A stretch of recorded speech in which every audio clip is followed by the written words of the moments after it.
guys, Crafty Music Lover here, and welcome back to my channel. If you're new here, then welcome. I am so happy to have you. Today I will be flipping through October 11th through the 20th of my One Page at a Time by Adam J. Kurtz. If you aren't already aware, or if you missed out on a video in this series, I have an entire playlist dedicated to this book, so check it out if you're interested. So, with all that being said, let's just go ahead and jump right in.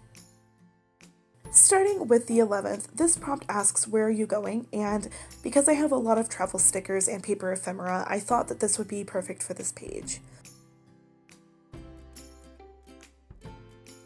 To go along with it, I lined the top and bottom with some washi tape and wrote I'm going places in with a paint pen. The background is done using some oil pastels in different shades of green, brown, and gray, and I kind of used some rubbing alcohol to kind of make that crayon-y, dusty look.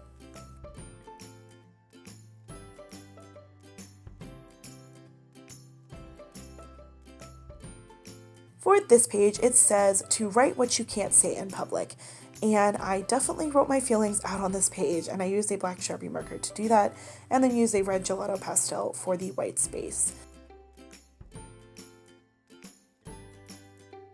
This made me feel so much better. I'm telling you guys, if you haven't done this already, you definitely should just write down how you feel, because it made me feel a lot less stressed after I did this. So in this book, there are several draw a grid kind of pages, and I actually ended up doing this one rather than covering it up like I usually do. So for this, I drew a grid and wrote a bit of the song There's a Great Big Beautiful Tomorrow from Walt Disney's Carousel of Progress, because it's so true, and it's one of my favorite Walt Disney World attractions. So I used pink, blue, orange, and yellow chalk pastels for the muted kind of background, and I also included those colors in a few of these paper, flower scrapbook pieces as well. So this next page is probably my favorite in this batch, and it is the dream house. For the actual page, the background of the page, I ripped up several different kinds of scrapbook paper and then just glued them on randomly on the prompt. I used some green letter stickers that I added on a white piece of paper, and I made them say home at the bottom, and I drew a heart in and cut it out and glued it on the page. To describe my dream home, I used one of the many journaling cards that I have in my stash, and I wrote kind of how I want my dream home to be and attached it at the top with some of this retro 90s washi tape.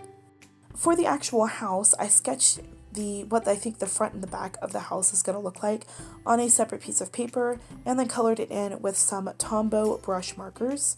Once I completed the house, I cut it out and attached it to the page with some of this globe travel washi tape I had.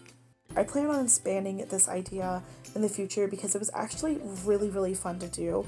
On the opposite page, I found this image of an old lady on Google, and I will link it down below in the description box if you guys want to see it, but I really wanted to test out the Winsor Newton brush marker blender that I recently got, so that's kind of why I wanted to just kind of roughly redraw this lady, kind of throwing salt over her shoulder, and I wanted to use that blender marker, so I colored it in with my Winsor Newton Pro markers so that I could test it out. I still haven't gotten the hang of it, but I think I'll be getting better with practice.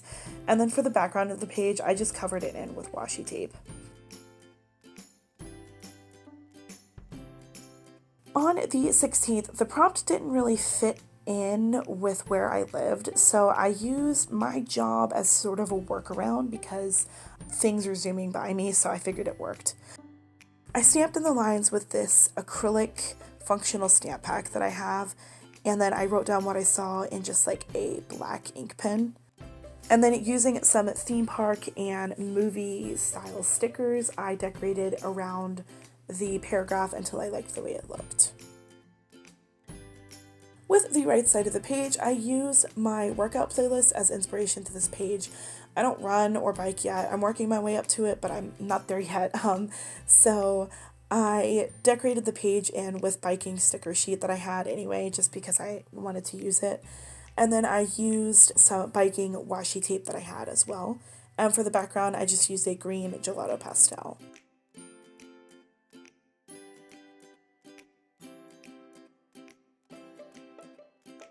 Once again, traveling is kind of at a standpoint right now, so I kind of went with a very generic theme for this prompt as well. I used pink and gold scrapbook paper for the background, and then using some chipboard travel stickers, I just kind of randomly placed them around on the page until I like how it looked.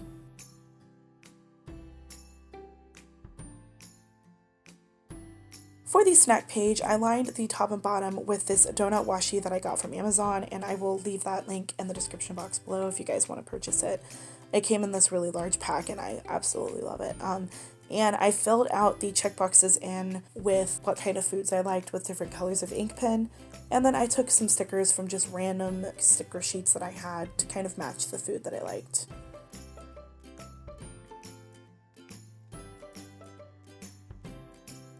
So lastly in this video is the prompt that tells you to draw feelings in a jar. So I have a really large assortment of mason jar die cuts, paper ephemera, and stickers, so I kind of used some of those for this page. And for the jars, I filled them out with kind of feelings that I like and used colors that I felt represented the feeling. I added this Dreamscape washi to the page, and that's another one of those washi tapes that came in that pack. And then I colored it in the background with a blue watercolor pencil. So thank you guys so much for watching this second part of my October 2020 pages. I really hope you guys enjoyed it, and if you did, hit the thumbs up. It really helps me out a lot and helps me know what kind of videos you guys like. Don't forget to subscribe to keep up with me on this series and all the other videos that I post. Thank you guys so much for stopping by, and until next time, craft on! Bye guys!